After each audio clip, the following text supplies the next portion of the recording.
Universidad Panamericana y la editorial nos cordial bienvenida a la presentación del libro El lenguaje del cuerpo en el matrimonio, escrito por nuestro autor José Luis Íñiguez García. Se trata de un libro del que formadores y acompañantes de matrimonios podrán guiarse para, a su vez, guiar a otros a través de la teología del cuerpo legada por San Juan Pablo II.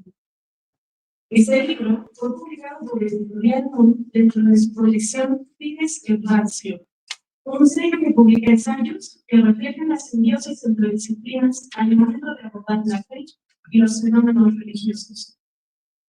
La presentación del libro estará a cargo del autor de la obra presente, el padre José Luis Íñiguez, la maestra María del Carmen Elvira Torres Torrija y el doctor Luis Pesquera Olarte, a quien me permito presentar a continuación. Comenzamos por la maestra María del Carmen Elvira Torres Torrija. Ella es licenciada en Filosofía por la Universidad Panamericana, maestra en Filosofía por la Universidad Nacional Autónoma de México y maestra en Psicoterapia Infanto-Juvenil por la ICEP de Barcelona. Ha sido docente del Colegio Monteverde y de la Facultad de Filosofía, de la de Pedagogía y del Departamento de Humanidades de la Universidad Panamericana. También ha coordinado el programa de afectividad y sexualidad Saber Amar, y en sus funciones administrativas se encuentra la coordinación de alumnos, bolsa de trabajo, asuntos estudiantiles y titulaciones de la Facultad de Filosofía de la UP. Así pues, entre sus áreas de especialización están la epistemología, la psicología moral, la antropología y la educación de la afectividad y sexualidad. Adelante, maestro. Muchas gracias, Miguel. Qué bueno ver la aula llena. ¿Se escucha bien? No. Pero ya.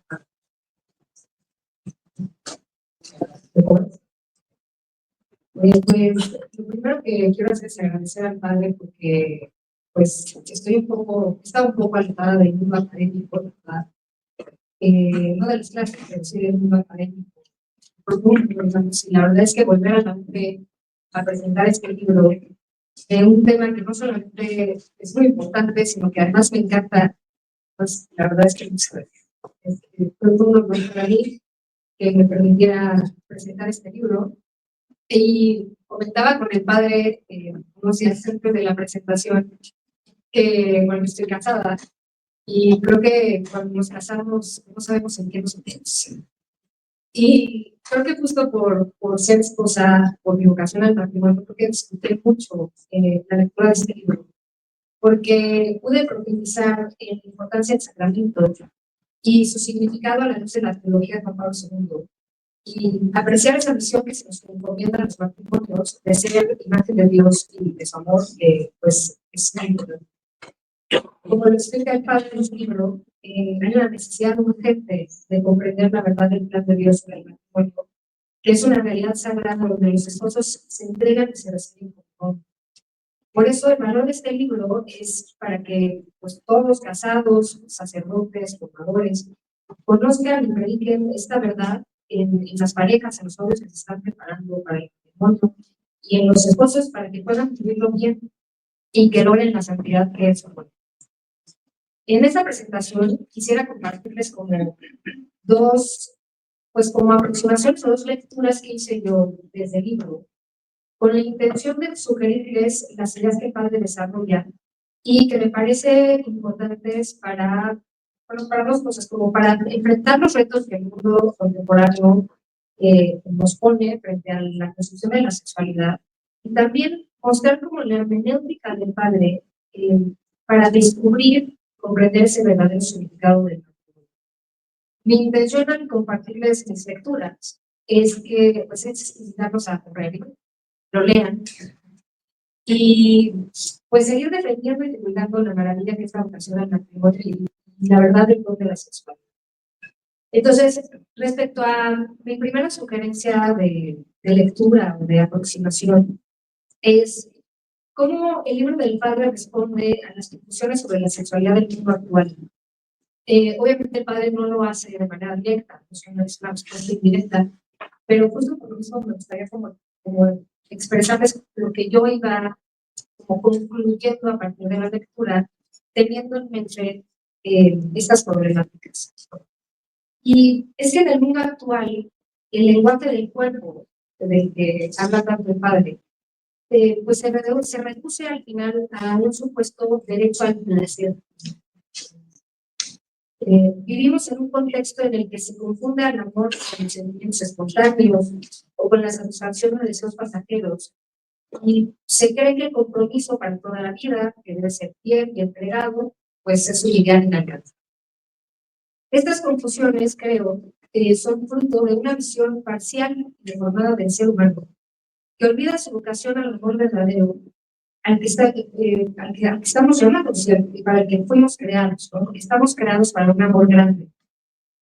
Ya desde Pablo VI, el Humanekite, Juan Pablo II, con toda su propuesta del cuerpo, Benedicto XVI, se de Deus Caritas Est, y Francisco con toda su defensa de la dignidad de la persona, mostraron estas preocupaciones y sobre cómo la pérdida del verdadero significado de la sexualidad ha llevado a confusiones que, lejos de llevar a la plenitud del amor, nos engañan con falsas promesas y deseos insatisfechos que llevan a mucha frustración y a mucho desencanto. Creo que estas confusiones o problemáticas se pueden englobar en cinco ideas. Y me gustaría mostrarles cómo las ideas del padre me han ayudado a mí a responderlas. La primera sería la reducción de la sexualidad al placer o al sentimiento.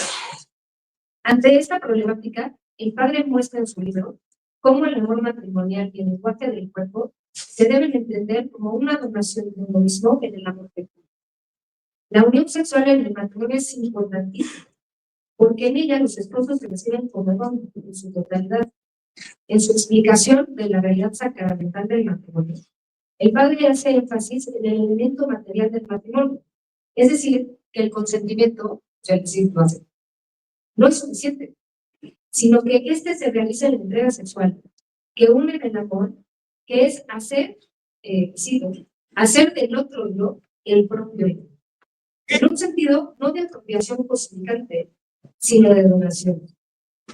Cuando estaba yo leyendo esto, pensaba, por ejemplo, que al mismo tiempo estaba preparando una clase para salir más de un artículo de una autora que se llama Jennifer Joyner, es una autora de Chicago Tribune, que muy sinceramente se abría y decía que ella pensaba que la cultura del sexo casual era empoderadora para la mujer, que se había encontrado con una gran mentira. Cito a Joyner. Por eso, en contra de la creencia popular, he llegado a considerar el matrimonio como el único contexto en el que hombres y mujeres pueden superar el sesgo biológico inherente y compartir el sexo como iguales. Al comprometerse legalmente con su bienestar, su futuro y sus hijos, comparte con ella su poder sexual, el poder del placer, el poder de comprometerse de forma anticipada con las consecuencias del acto, los hijos, y asume sus riesgos sexuales como mujer. Es decir, Joyner se da cuenta de que esta cultura no ve la importancia de la sexualidad y que en realidad el único contexto donde pueden vivir la sexualidad de hombres y mujeres como iguales es en el matrimonio. Claro, pero eso es una verdad de ataque. Y es que es una verdad maravillosa, en donde la unión sexual es bellísima y poderosísima. En esa misma línea, y desde una perspectiva teológica, de la mano, por supuesto, con Pablo II, el padre José Luis desarrolla de una manera muy puntual y clara los movimientos del amor que propone en la teología del cuerpo Papa José, porque a mí me parece una de las propuestas del Papa José más potentes, me parece interesantísimo. Y es una muy buena estrategia de educación de la afectividad y la sexualidad, que es algo que... ¿Por qué? Porque en estos 4 movimientos se busca elevar todos los momentos del deseo sexual hacia la entrega del amor. El padre sitúa el abrazo conyugal o la relación sexual en el análisis que hace Juan Pablo II de estos 4 movimientos, se los quiero mencionar, que obviamente vienen desarrollados. El primero es la sensualidad, que se define, y cito, como la facultad de reaccionar ante los valores sexuales del cuerpo objeto posible de placer.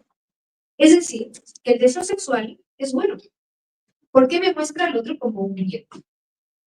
Pero hay que redirigirlo, porque por el peligro, cito, la sexualidad por sí misma no tiene en cuenta a la persona del sexo opuesto, sino que se dirige hacia los valores sexuales actuales. Como lo explica el padre apoyándose en comentadores de Juan Pablo II, Anderson y Granados, la sexualidad puede identificarse con el éxtasis, pero este éxtasis quedará sofocado si se reduce a una mera búsqueda de placer, donde quedará defraudado. Mencionan que la cima de la sensualidad vendrá alcanzada cuando se abra a una dimensión más honda, la relación de amor con otra persona. El segundo movimiento es el de la afectividad, es decir, el mundo interior, las emociones, los sentimientos, los cuales también son importantes y tienen su lugar. Pero tienen su lugar adecuado cuando éstas pueden alcanzar la persona en sí misma. Cito, en la unión afectiva entre varón y mujer, comparten un nuevo mundo que se abre entre ellos. Aunque este movimiento toca a la persona, no descubre todavía el verdadero camino de vida. Las emociones son importantes pero no suficientes, porque el amor no es una emoción, es algo más. El tercer movimiento debe afirmar el valor de la persona. Cito, al ser el amor llamado a madurar hasta afirmar el valor de la persona, tiene que ir más allá de las emociones, no al margen de estas. Como explican Anderson y Granados, el amor que afirma a la persona también incorpora en sí el deseo sexual y el afecto, o sea, tanto como un moreno. Citan a Botila en lo siguiente. Así que en toda situación en que sentimos los valores sexuales de una persona, el amor exige su integración en el valor de la persona, incluso con subordinaciones. Es decir, el deseo sexual y los defectos deben llevarnos o apuntan hacia la totalidad de la persona, a entenderla y aceptarla como. El último movimiento es darnos cuenta que la otra persona está en camino hacia Dios, es decir, hacia la santidad. Sí, se camina hacia Dios en el otro y con el otro. ¿Cierto? Así el movimiento del amor no puede reducirse al no placer, porque esa tendencia nos debe llevar a un amor de Dios. La segunda idea, o la segunda problemática que me parece que apunta el libro a resolver, es la tendencia a desvincular el acto sexual de la apertura natural a la vida. El padre muestra cómo el lenguaje del cuerpo es unión, comunión y fecundidad. La fecundidad es un elemento intrínseco e inseparable del acto conyugal dentro del matrimonio, no solo en su dimensión biológica, sino principalmente en su dimensión espiritual y sacramental. De otra visión, todas estas ideas del padre. Porque refleja la vida y el amor de Dios que además contribuye a la santidad de la familia y la iglesia. En el libro el padre lo explica siguiendo a Juan Pablo II y dice que el acto sexual es considerado un apetito, pero que es don divino y es una llamada primordial. Se sitúa dentro del marco del misterio del plano divino del amor humano, al cual, al ser imagen de Dios, debe ser perfecto. Mediante el acto sexual, los esposos se unen en una comunión total para abrirse a la vida y contribuir así por la gracia del sacramento matrimonial a la santidad de la iglesia. Es una respuesta a la santidad a la que Dios nos llama. Así el acto sexual expresa la colaboración del hombre con Dios a través de la promesa, la fecundidad y la fidelidad, siendo parte de su matrimonio. La capacidad generadora, la fecundidad de los esposos, refleja la vida sobre la tierra y la esperanza del mundo futuro. Y esencialmente transmite la vida divina que reciben los hijos por el hombre. Así, por ejemplo, en el capítulo 3, el padre explica que incluso aquellos cónyuges que naturalmente no pueden engendrar hijos, también participan de esa nueva capacidad de fecundidad que es traída por Cristo, recibiendo una misión como testigos de que se puede ser fecundo en la infertilidad. Su amor es una nueva forma de entrega por nosotros, conocida por los frutos que genera el mundo para Dios. Es decir, la fertilidad es un don, es una buena noticia. La tercera problemática o confusión que yo veo es la relativización de la institución del matrimonio. Pensar que ya es algo obsoleto, ¿no? O que no sirve para nada, que pues se muestra que la gente ya no se quiere casar. Pero leyendo el texto, uno ve y dice, es que de lo que nos estamos perdiendo como sociedad En el mundo actual se ha difundido la idea de que cualquier forma de convivencia afectiva equivale al matrimonio. Pero en el libro se muestra que la verdad del matrimonio es una unión estable, exclusiva y abierta a la vida de un hombre y de una mujer, elevada por Cristo a sacramento desde el plano original de la creación. A mí esto me parece fascinante. Fíjense, cuando estudiaba yo los sacramentos, yo decía, es que qué raro, porque todos los sacramentos son personales. O sea, se bautiza a la persona, se te confirmas uno, te confiesas Jesucristo, ¿no? No entras en pared. Exacto. Dice, pero el sacramento es de Dios. Qué raro. O sea, ¿qué habrá visto ahí? No sé si estoy en energía, ¿qué habrá visto Jesucristo en el matrimonio? Es que esto lo tengo que llevar al sacramento. En el capítulo 2, el Padre muestra la belleza de la gracia del sacramento. Es un gran regalo y explica cómo la gracia sacramental del matrimonio es una gracia relacional que llega a los esposos y que en esta gracia está la vida de Jesús en la carne que muestra a los hombres el camino hacia Dios. La gracia llega a los esposos a través de su relación mutua y toca todas las esferas de su amor: atracción sexual, afectividad, unión de personas. Al ser una relación, la gracia conyugal tiene forma de unión de amor que viene de Cristo y de Iglesia pasando por los hombres. Esta gracia es un nuevo estado de vida, por la cual viene comunicada la vida divina, es decir, es sacramento porque en el matrimonio fluye la gracia divina. Es decir, de lo que nos estamos perdiendo, de esa gracia que Cristo nos ofrece y que nos une de una manera radical, que transforma la vida de los cónyuges, porque los hace una sola carne, no en un sentido simbólico, sino en un sentido literal. La cuarta idea, a la cual creo que responde el padre, es que es como cómo se ha desdibujado, o cómo un poco se ha pues deconstruido, por decirlo como usan ahora, la masculinidad y la feminidad. El padre explica que en la sexualidad del ser humano, es decir, en su feminidad, en su masculinidad, su ser hombre, su ser mujer, está la capacidad de expresar el amor. El cuerpo es imagen de Dios, porque a través de él entra la dimensión relacional. Y lo describe así. El cuerpo es creación, imagen del invisible, síntesis de la materialidad del universo, sede de la redención y origen de la racionalidad. Somos la religión de la encarnación. Citando a Granados, el autor nos recuerda lo siguiente: lo que Dios ha creado en imagen no es el hombre aislado, sino el hombre relacional, imagen suya, hombre y mujer los creó.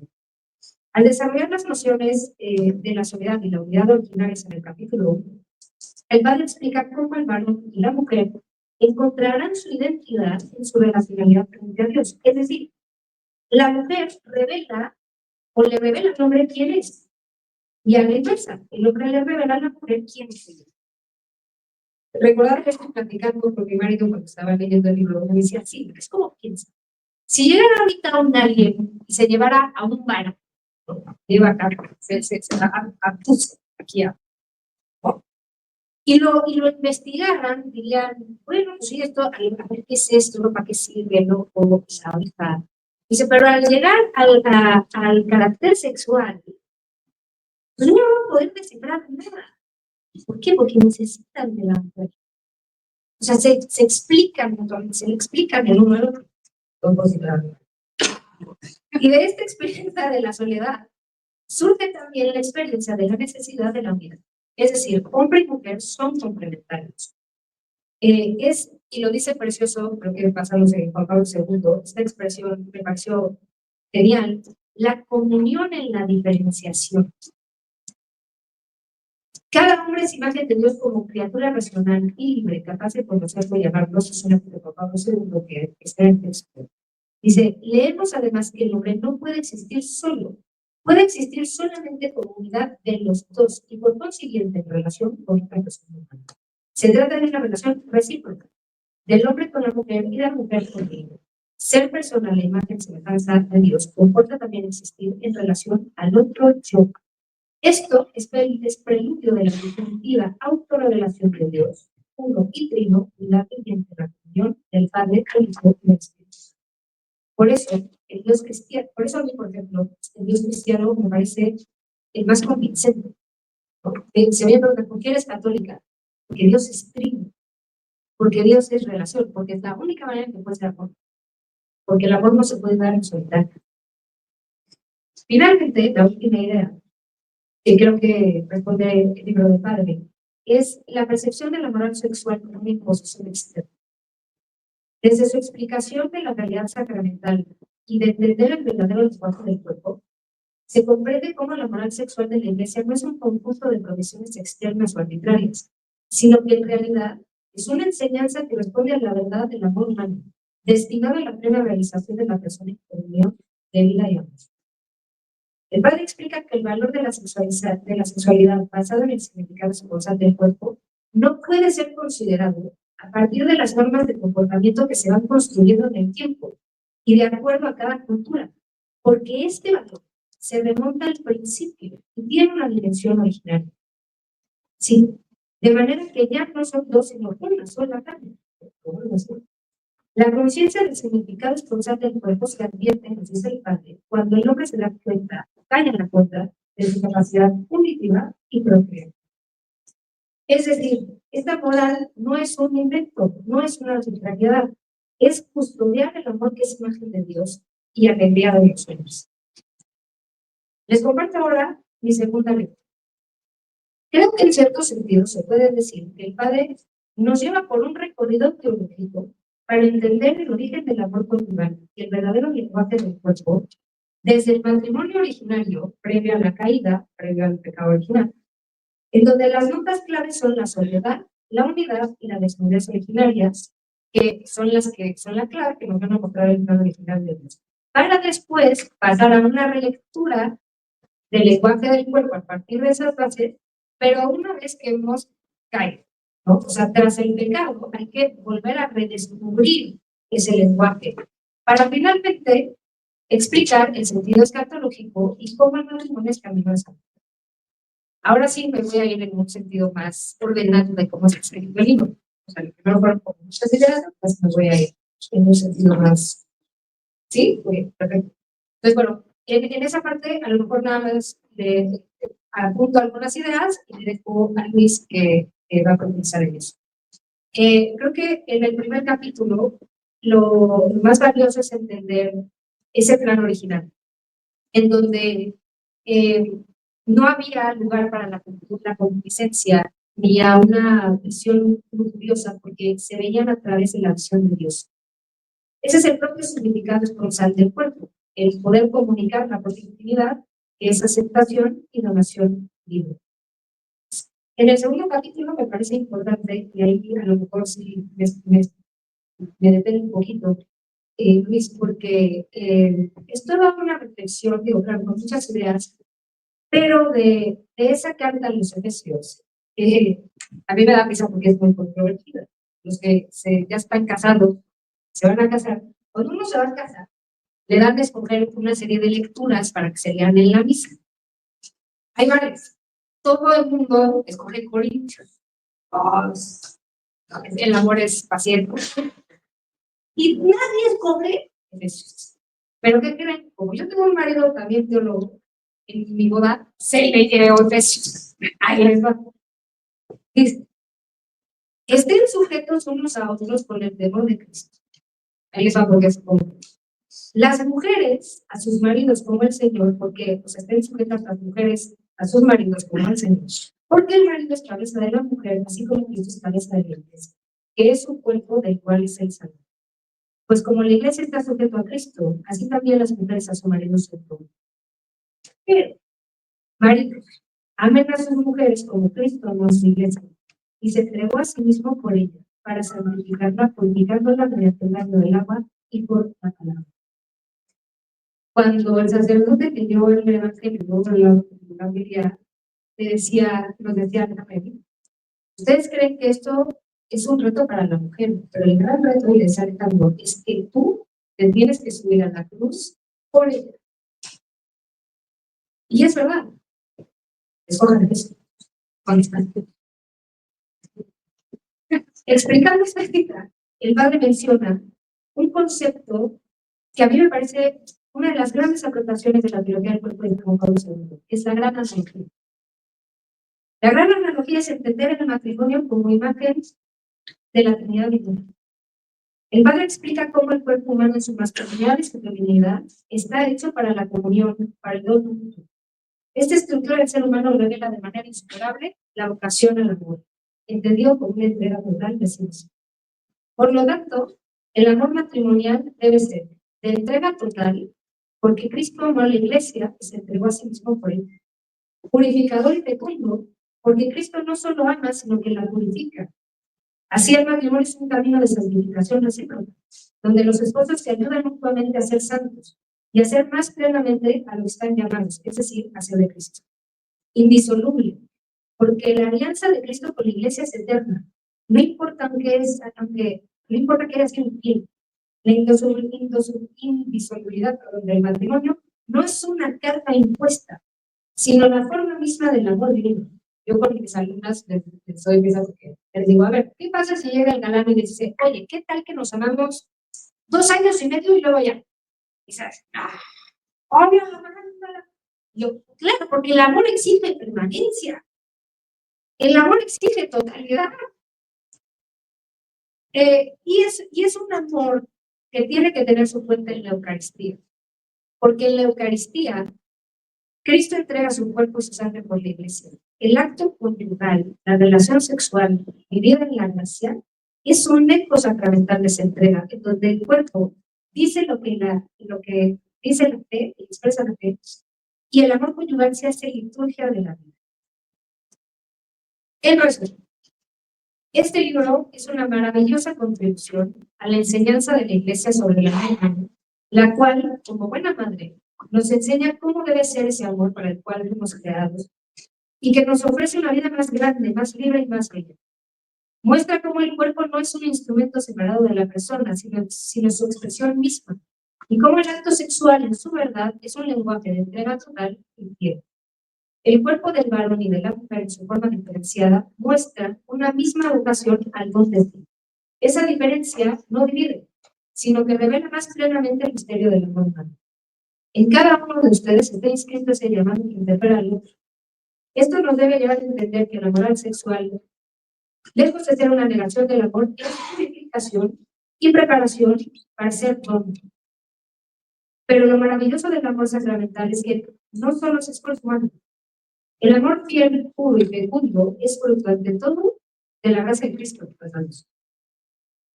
Y por lo tanto necesitamos esa vida sacramental. Padre, muchísimas gracias. Gracias por este libro. Aprendí mucho. Y además agradecerle porque sé que todo esto está enfocado a su pastoral, a sus alumnos y a cómo es usted en entrega con su comunidad. Así que muchas gracias.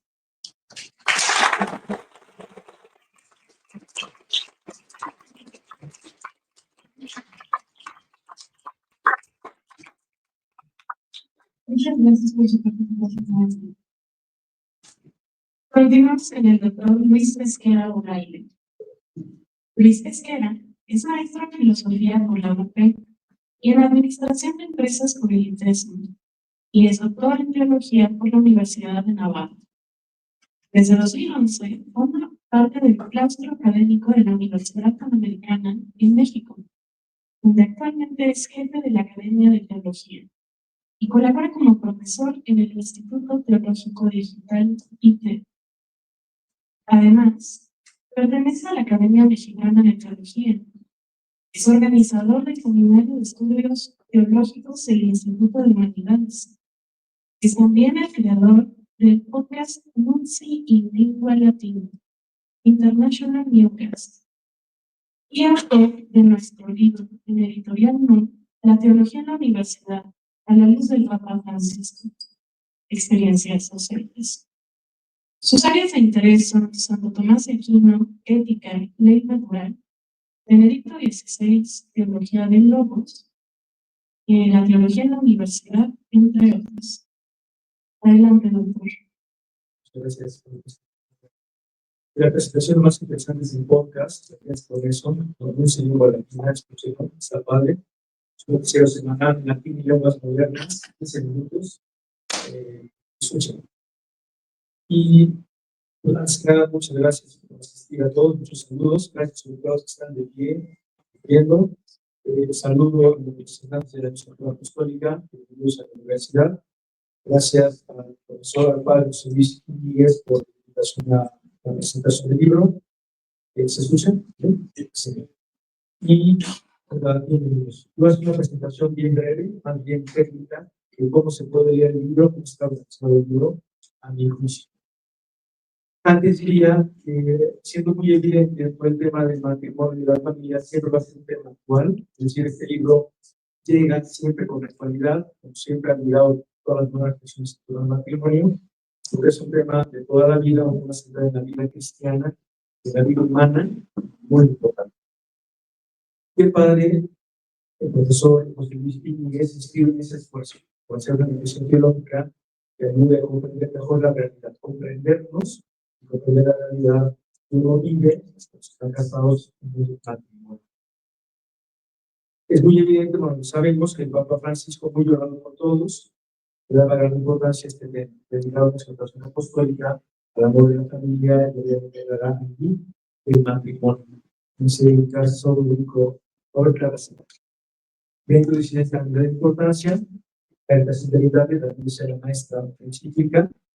El padre Íñiguez se suma a la continuación de la explicación de Juan Pablo II sobre el matrimonio, en concreto la teología del cuerpo.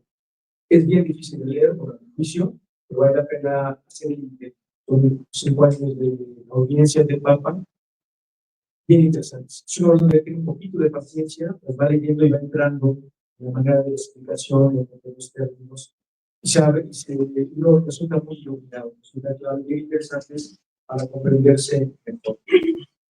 Esta catequesis del Papa Pablo II, él mismo la llamaba el amor humano del plan divino, también le llamaba la redención del cuerpo y la sacramentalidad del matrimonio.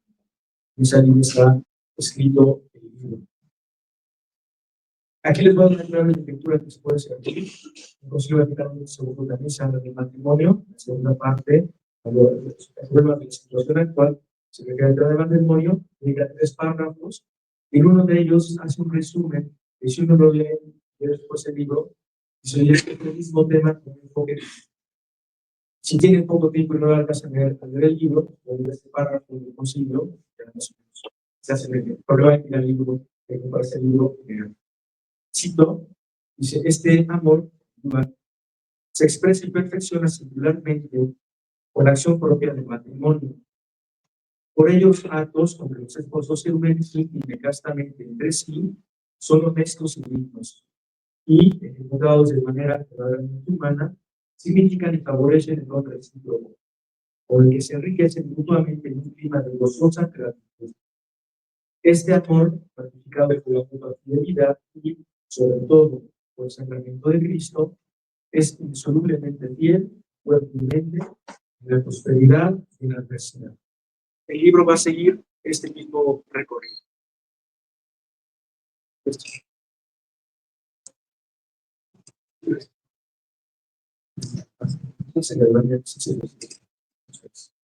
Gracias. Pues el libro, hago alguna referencia, no son spoilers, o sea, sé que leerlo, obviamente, porque para no estar afuera. Tiene 3 grandes capítulos. Uno tiene que ver con el lenguaje del cuerpo en el matrimonio, sacramento ordinario, de la maestra. Vamos al inicio, Génesis. Después el lenguaje del cuerpo como el nombre constitutivo del matrimonio y la nueva ley, la asume Jesucristo como sacramento. Y luego el lenguaje del cuerpo es santidad del matrimonio. Es decir, esa vocación originaria del hombre al amor que se convierte en el matrimonio para quienes tienen relación matrimonial. Jesucristo lo lleva al sacramento y eso me hace feliz en la tierra, es decir, santo. ¿Quién es el santo? Que es feliz en la tierra, su vocación, para después seguir siendo feliz en el cielo. El libro nos va llegando ordenadamente a estos temas. El prólogo la importancia a la actualidad del libro, de cosas. Me gustó mucho que el autor explica en cada capítulo al inicio de qué va a tratar. Pues tú lees ese capítulo, sabes por dónde va a ir, es muy ordenado, y puedes seguir fácilmente el discurso, no te pierdes. Es un discurso profundo, pero está muy bien hecho. Muy bien. El capítulo 1 dice aquí, leo, pienso que para la antropología filosófica y teológica es muy relevante considerar la unidad del ser humano y quién es el ser humano en su completo para entender luego lo que significan sus acciones, palabras. Es decir, se trata de entender quién es el hombre, más que qué es el hombre, quién es un ser personal, entendiendo quién es, entiendo quién actúa, entiendo el matrimonio. Pero si no comprendo en su completud, el plano original de Dios, quién es ese ser humano, es difícil entender la realidad maravillosa de la humanidad. Entonces, ese capítulo me parece lo más. Es una orientación que puede servir para leer. El segundo capítulo, son 3, segundo, es el lenguaje del cuerpo, el constitutivo del matrimonio y la prueba. Aquí leo, dice efectivamente, partiendo de la definición del matrimonio como sacramento originario, Pablo II se refiere al Génesis, la desnudez originaria, la soledad originaria, la vida explicar, entender la santidad humana, la humana. Matrimonio como sacramento originario, por su lenguaje propio, por el lenguaje del cuerpo, se procede a tratar la naturaleza sacramental como matrimonio. Aquí lo interesante es ver que el ser humano es una unidad en lo corporal, en la manera de orar y de pensar. El pecado original hasta se rompe, digamos así. Lo que es el pecado original rompe la armonía de la individualidad del hombre con Dios, con la mujer, con la creación. Por eso empezamos. Si uno trata de entender al hombre en su realidad completa y como unidad, entenderá después el proyecto de Jesucristo en el matrimonio. Capítulo 3, el hombre de cuerpo y santidad del matrimonio, y luego también el autor, Padre Íñiguez, se deja atrapar en el modo de reflexionar muy particular del pontífice en inspirado, una reflexión de Juan Pablo II.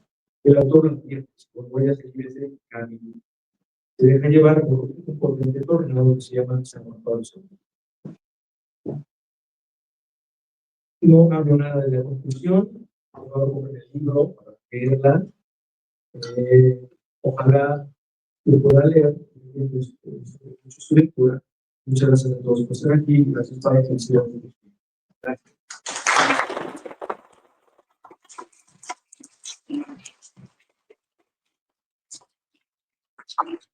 Muchas gracias. Finalmente, vamos a dar la palabra al autor de nuestro libro, el presbítero José Luis Íñiguez García.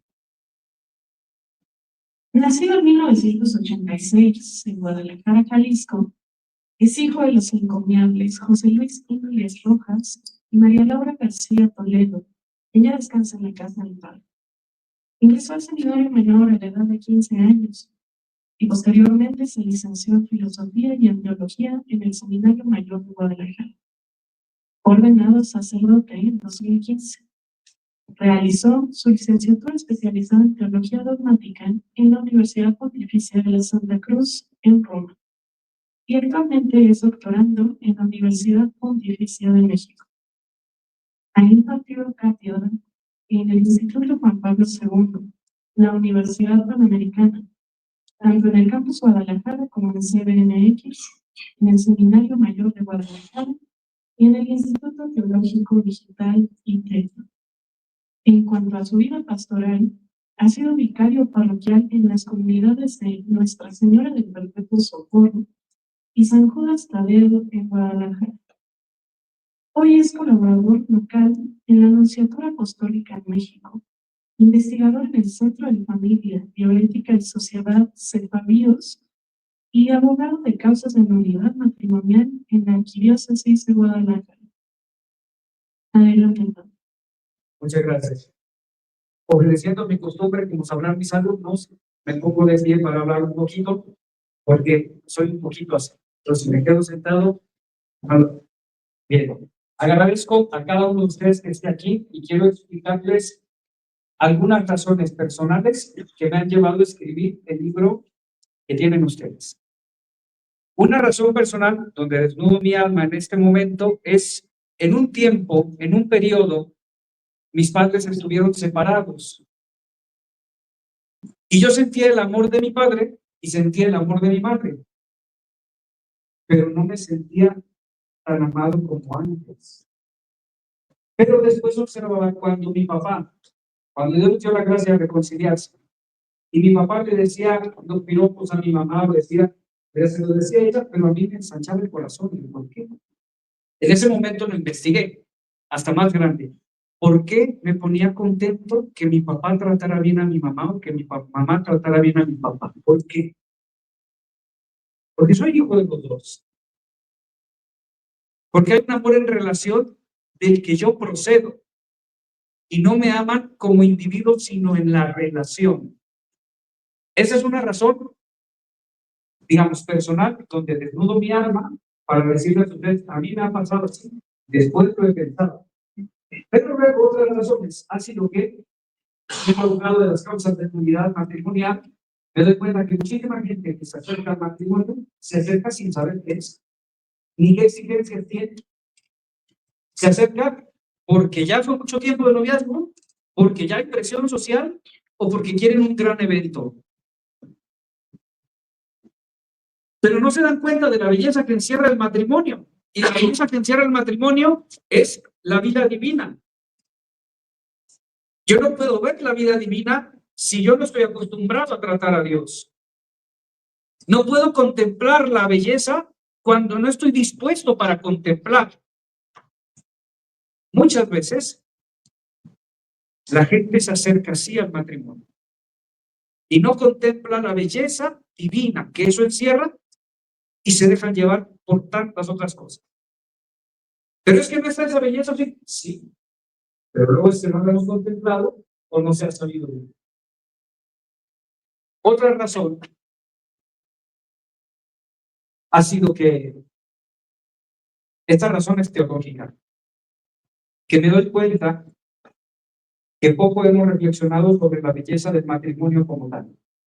En los últimos años, un poco más, pero antes no. Se consideraba muchas veces la vocación al matrimonio como si fuera una vocación de segunda categoría, como si no fuera una vocación altísima llamada a la santidad.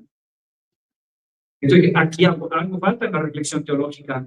No puede ser de segundo grado. Ahí esos hijos llamados al matrimonio también están llamados a la santidad y a la cruz, como todos. Pero luego es que no entrábamos ahí en la reflexión, al menos suficientemente. Yo me daba cuenta que muchas veces en el seminario donde estudié se nos hablaba del matrimonio, pero solamente de algunos elementos. Estas son las lecturas, estos son los ritos, el matrimonio es uno con una para siempre, pero luego era todo. ¿Y cómo se transmiten a Dios los esposos? ¿A través de qué? ¿Cómo tocan a Dios los esposos? Y entonces tuve la oportunidad de poder reflexionar un poco más sobre este aspecto. Soy sacerdote, soy célibe, no me voy a casar. Dice, ¿por qué te interesas por estas cosas? Por la experiencia personal de mis padres, por la experiencia de tantos amigos y de tanta gente que me ha tocado acompañar, gracias a Dios, y por las carencias que yo vi en mi formación sobre la naturaleza del matrimonio. Y comienza entonces esa aventura a reflexionar y a meterse y a darse cuenta que si el matrimonio, ¿cómo te llamas? Antonio. En el matrimonio, imagínate que te casas con Antonella, ¿no? Antonio y Antonella. Perfecto. Se casan Antonio y Antonella. Sacramento del matrimonio, perfecto. Un sacramento es ¿qué? Es instituido por Cristo, ajá, ¿y qué hace? Transmite una cosa, la vida divina. Dice, ok, ¿dónde? ¿En la boda? O sea, en el momento de la celebración. No solo. Porque es la gracia que actúa en Antonio a través de tu masculinidad para Antonella y en Antonella a través de su feminidad para ti. Es decir, que tu cuerpo, el cuerpo de ella, son el canal por donde Dios va actuando también. Pero no nos detenemos a pensar en eso. Porque es el vehículo de la gracia, el esposo, la esposa. Y el esposo y la esposa no son unos sin cuerpo. Y reflexionar en eso nos hace entonces entender un poquito más que el lenguaje del cuerpo, como se llama el libro, no es un lenguaje simplemente de cosas que yo hago, sino que comunica un mensaje enorme que es de salvación, que es amor divino a través de las cosas sencillas. Las cosas sencillas, primero, el consentimiento que funda el matrimonio. Yo te acepto a ti, prometo amarte, respetarte y serte fiel. Y luego, lo que consuma el encuentro sexual. Y el lenguaje que se actualiza después es el trato cotidiano. Cito a un autor que se llama Carlos Roqueta, y Carlos Roqueta nos habla de unos movimientos específicos también, donde el sacramento del matrimonio, digamos, grita que está vivo. Y esos movimientos de los que habla Carlos Roqueta, dice, los menciono solamente la palabra, porque a través de la palabra te comunicas con el otro, en la misma acción sexual. La palabra donde se agradece y donde se reconoce.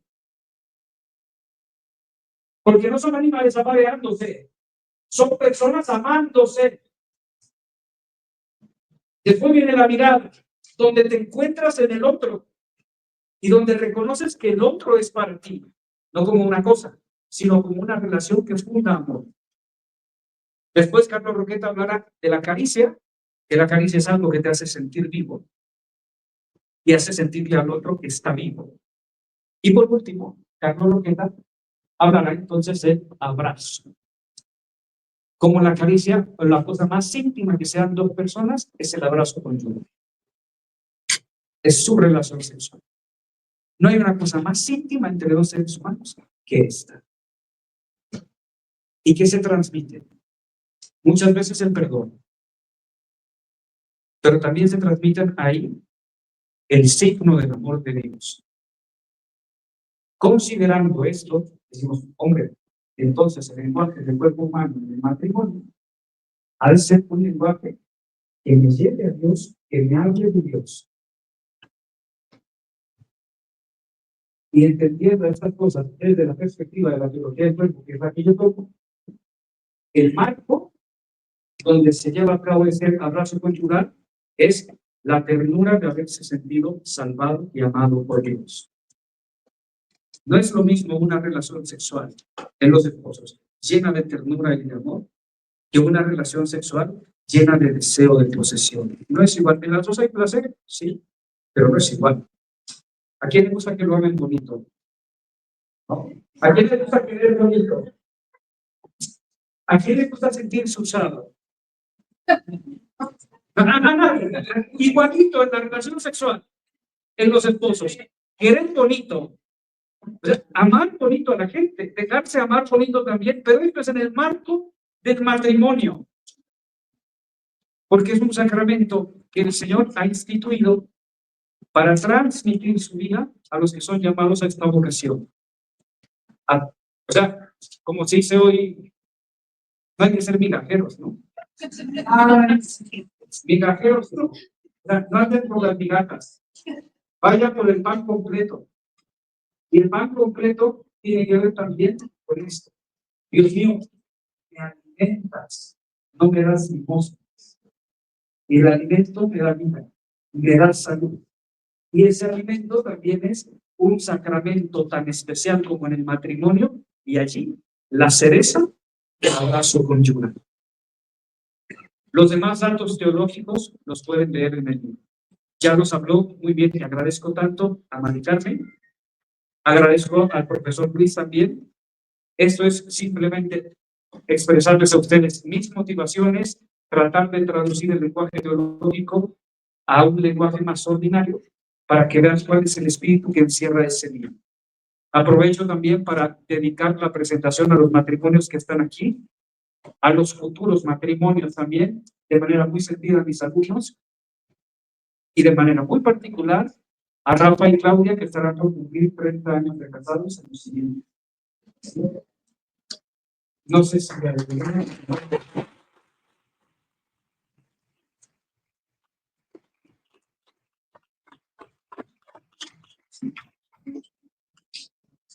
Bueno, pues con su representación cerramos. Bien, gracias.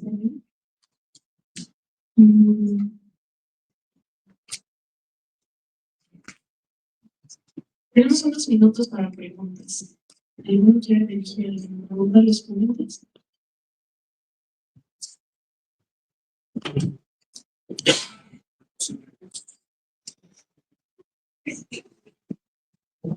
Bien. Bueno, agradecemos este rico diálogo al padre José Luis Íñiguez, a la maestra María del Carmen Mejía Torres y al doctor Luis Pesquera Hernández. La editorial NU les agradece por asistir a este evento y les invita cordialmente a adquirir el libro a la salida de este evento o en nuestra página web editorialnu.com.mx, en Amazon o en Mercado Libre. También tenemos impresiones bajo el mando en el resto del mundo. Finalmente, los invitamos a abrirnos para celebrar esta publicación. Muchas gracias y muchas felicidades.